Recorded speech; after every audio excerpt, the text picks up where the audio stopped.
گاز چطورید؟ خوش اومدید به این ویدیو. من آمتینش هستم. آقا تو این ویدیو امروز اومدیم مغز خر بخوریم. یعنی مغز خر که خوردیم اومدیم تاثیرات خوردن مغز خر رو بهتون نشون بدیم. تو این ویدیو قراره به ازای تعداد هر ویویی که ویدیوی قبلی من گرفته بعد به همون تعداد یخ بندازم تو لباسم. الان مثلا ویدیوی قبلیم که پارت سوم رزیدنت ایویل بود اون الان 21 ویو خورده و من الان باید 21 یخ بندازم و خودمو بیچاره کنم بندازم توی این لباس. بریم که با هم انجامش بدیم. با من باشیم. 2 hours later. بچه‌ها من اومدم با 21 یخ بریم که انجامش بدیم و اینکه قبل از اینکه این کار انجام بدم حتما میخوام مطمئن بشم که فاتحه رو برام میخونید و هوامو دارید و حلالم میکنید، مرا بیامرزند.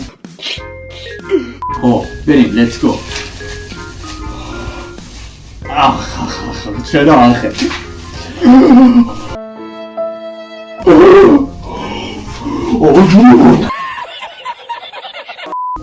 فکر نمی کردم اونقدر سرد باشه. یه بار دیگه